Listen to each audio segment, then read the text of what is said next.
Good morning, good morning. How are you all doing? I hope you're doing really well. I'm going to start up my little book club again, and so I'm going to do it somewhere between 9 and 9:30 every morning again. Won't that be fun? So this one is You Too Can Be Prosperous. So yeah, let's get started. Let me just check a few things here. Check my system and everything's working. Great. Right, the prosperity idea. Let me ask you something. What does being prosperous mean to you? Do you want to fill that in? Anyone who's watching this, I know that you may be watching the replay or whatever, but what does being prosperous mean to you? And another question for you to think about. On a scale of 1 to 10, how prosperous are you? Look at that pussycat there, isn't he gorgeous? On a scale of 1 to 10, how prosperous are you? What I found is that the thoughts, so this chapter 1 here is about the prosperity idea. You know, so some people are asking, like, where does the money come from? How am I going to pay the rent? How am I going to buy a new car? How am I going to get a better job? Why can't I get ahead? Why am I always broke? Are they the sorts of questions that you ask yourself? The quality of your questions will determine the quality of your life. Anybody having a light bulb moment here? The quality of your questions will determine the quality of your life. So if you're asking yourself, what's wrong with me? Then you're always going to be looking for the negative, aren't you? But imagine if you were saying, how can this get better? How can I see more prosperity in my life? How can I see abundance? But even just the question, how can this get any better? Do you know, let me tell you, whenever I first, when I literally lost everything, and people would ask me, how were things? Do you know what I would answer them? I found a way around of saying something that when I didn't feel good meant something, and when I did feel good meant something. So it didn't really matter how it was. So I actually would say, when people say, how are things? And I would go, unbelievable. And then it would be like, they could be unbelievably crap, but they could be unbelievably good. And so I was just literally, I would just say it with such tongue in cheek and go, unbelievable.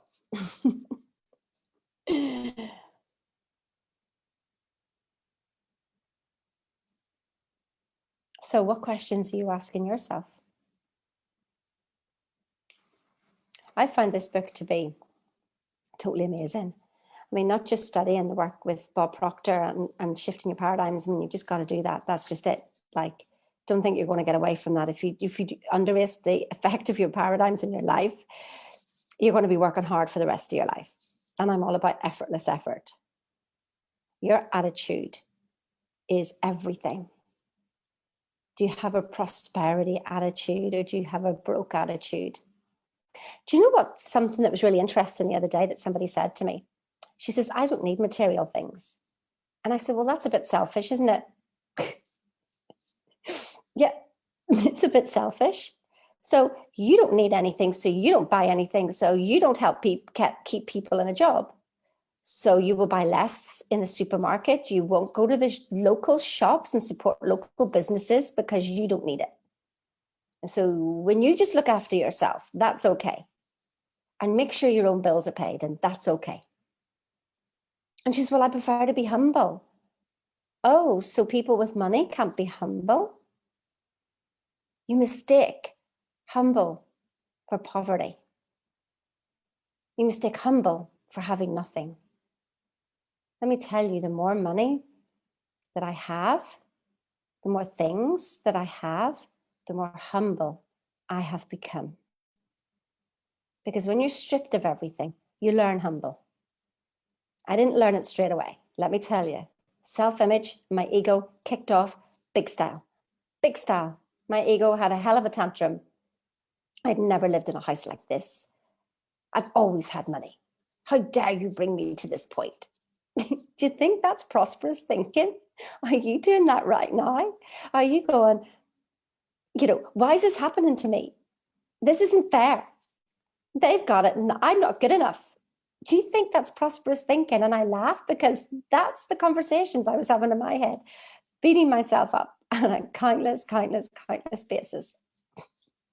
I just laugh at it now because every time I try to do it to myself now, I go, oh, really? We're starting this again? Because who am I fighting? Who am I fighting? I'm just fighting myself. And now my cat is fighting my feet. She is actually fighting my feet. So this idea is so big, so powerful, and so irresistible in its action that it will magnetize everything in your life and cause everything to vibrate in harmony with it. It will draw success, work opportunities, and beneficial activities. Its vibration is so strong, it will demagnetize everything unlike itself. It has the power so great that it will penetrate and dispel every inharmonious condition. This is having a prosperous attitude. You got to practice it. You can't just do it for 3 days. Like seriously, you can't just do it for 3 days and say, well, it doesn't work, Sheena. Or you try it once and it doesn't work. You've had 50 years of thinking lack. If you think back, it's lack. Say it again. If you're thinking back, it's lack. You're thinking forward, then you're creating. I mean, it's already done. So all you're wanting to do is be aware. You know what it's like? This is my understanding. It could be true, but I know it resonates with you. We only know when we get to the other side. So let's just have a game. You know, when you're on one of those game things, you press buttons. And that's a decision when you press a button, isn't it? And then you end up on a different storyline on the game. That's your life. You're pressing buttons all the time. Non-decision decision, because something will happen in the game. If you don't press a button, something happens. And you're just thrown around the game. You press a button, you make a decision. Does it matter if it was the right decision? You just made a decision. Brilliant. Something happened.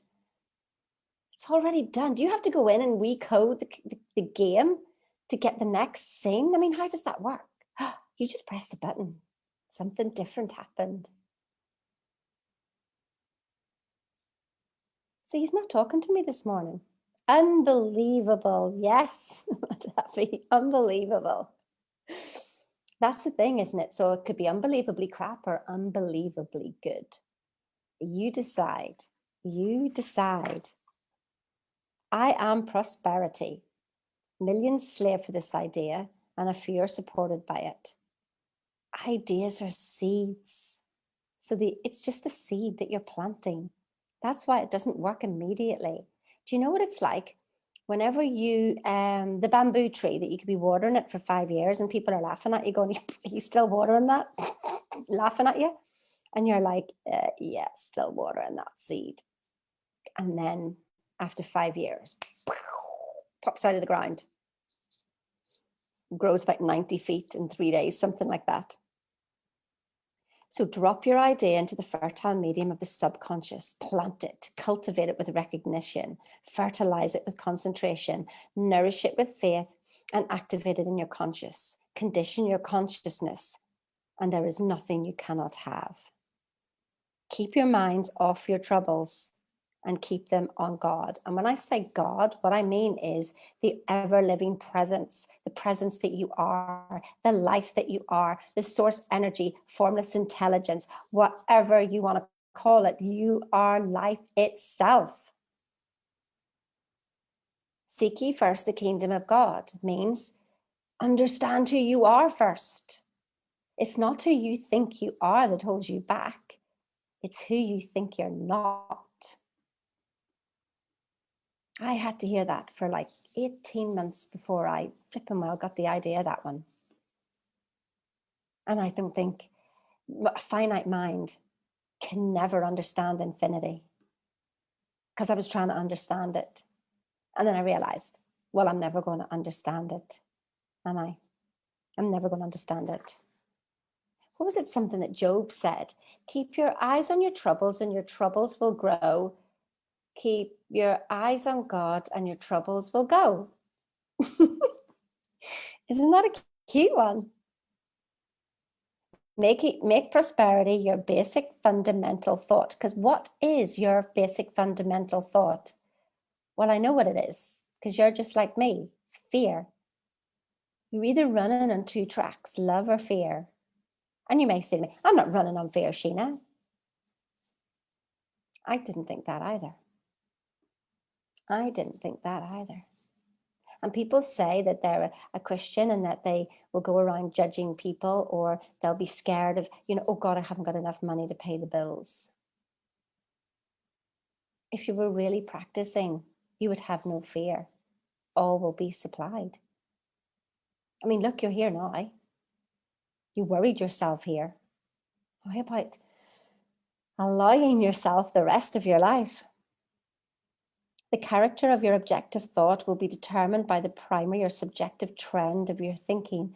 The trend is the matrix or fixed mode through which all your thoughts pass. So as you pick up a vibration on the outside world and you decode it through your body, you have your own coding system. It's like your own operating system, your own iOS. When was the last time you updated yours? Does that ring true? You update your phone all the time. But when was the last time you updated you? When was the last time you updated you? And I don't mean just on a conscious level, because that's only 2%. I am talking about your subconscious, where you impress something over and over and over again. When was the last time you did that? Surround yourself with an atmosphere of success and achievement and power. Radiate qualities of fearlessness, trust, optimism, strength, and self-reliance.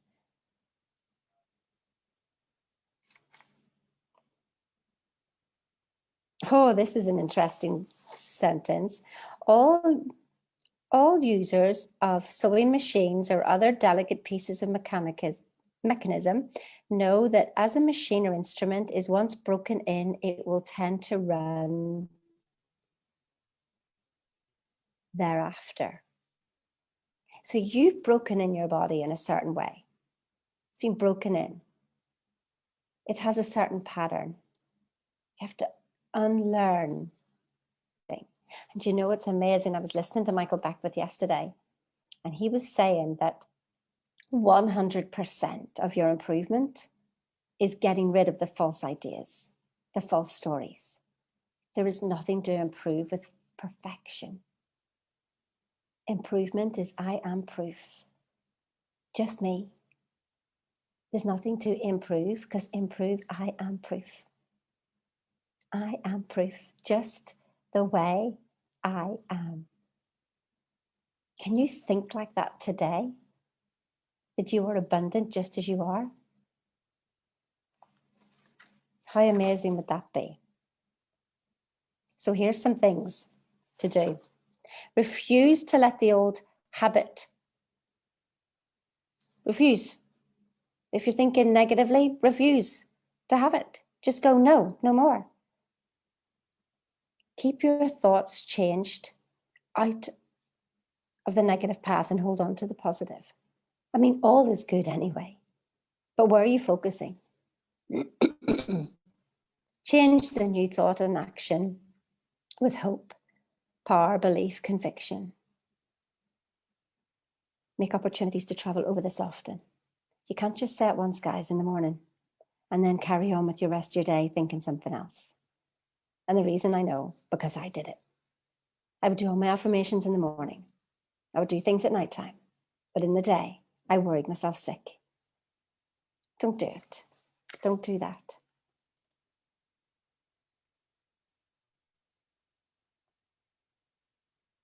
The law does not work for the thing you want while you're holding the model in the upper or conscious mind. It works for fulfillment only when the idea holds you. Don't hold the idea, but let the idea hold you. Do you hear? That is very important. Do not affirm unless your affirmation is backed up with a corresponding emotion. You've got to feel it. You can't just say it. Like, imagine if you went to Hawaii and you were walking down the streets of Hawaii. Would you be going, I am Hawaii, I am in Hawaii, I am in Hawaii? Would you? Or would you be like, oh my goodness, I am so happy and so grateful that I'm in Hawaii. Thank you so much. Thank you. Thank you. It feels so good. Do you feel the difference? I used to be so mechanical in all my affirmations. I have pages and pages of affirmations that I wrote down. I would get up at 5 o'clock in the morning and walk the streets. I did everything everybody said. If you don't have your emotions involved or you're thinking something else throughout the day, my goodness, you're just counteracting it. So here's the thing. What are you going to do for the next 7 days? You're going to be with me. When anybody who's watching this on a replay, say, yes, I am prosperity. And you're going to say it to yourself all day, every day for the next 7 days. And let's kickstart this. Let's kickstart this before Christmas so that the new year can start different. Who's with me? Have an awesome day. I didn't even get to the end of the chapter. I'm too busy talking. So much. So much. Have an awesome day, and I will see you tomorrow. Bye.